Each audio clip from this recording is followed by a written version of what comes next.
Hello and welcome to Research Thursday. I'm your host, Dr. Richard Harris. This is a 5-minute or less hot take on some current research. And today we're going to be looking at BPA.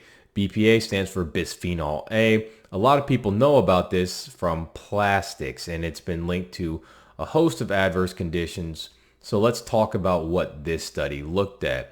So BPA's use is widespread. It was even more widespread before we started to find some adverse health outcomes associated with BPA.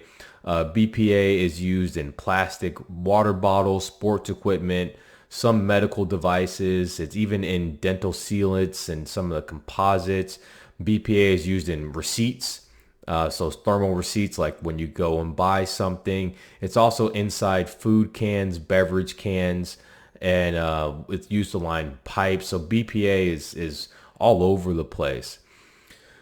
The data shows that 90% of urine samples collected in one study had positive BPA results. Then there's animal studies that show that these plastic and plastic-like metabolites build up in our tissues. Well, what has that been linked to?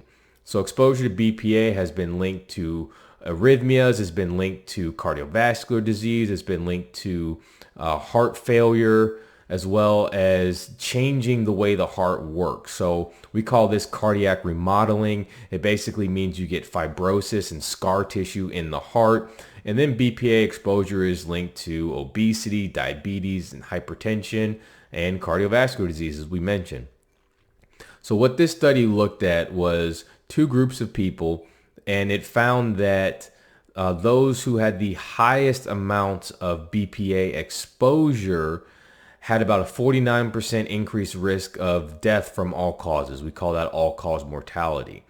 And this was after it was adjusted for lifestyle factors, after it was adjusted for things like smoking, nutrition intake, as well as socioeconomic status, certain demographic characteristics. Still saw 49% increased risk of all-cause death with the BPA, all-cause mortality.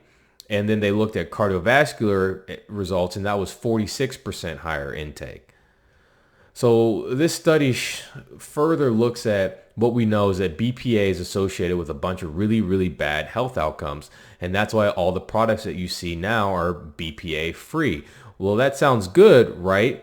Wrong. The problem is that BPA was replaced by things like BPF and BPS. And certain studies now are starting to show that these things may not be any more safe than BPA.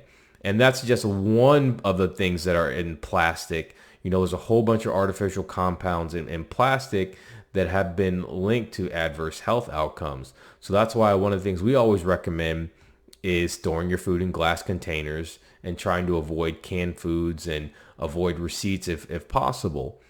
And that's because of this BPA. But you see, if 90% of people have it in their urine, it's extremely prevalent. And that's why part of our 5-pillar system is designed to reduce toxin exposure and increase the amount of toxins that your body's able to excrete. And so that's one of the things that we really focus on is toxins. So I hope that you found this informative. This study is another long line of studies that have me shifted away from plastic. I shifted away from plastic years ago, got all glass, and I try to avoid plastic water bottles. If I can find glass, I'll do that. I like to recycle the glass as well. If you're interested in lifestyle medicine, how we practice, how you can avoid more toxins and learn more about the toxins in the environment, check out our 5-pillar course at theghwellness.com. Click on programs.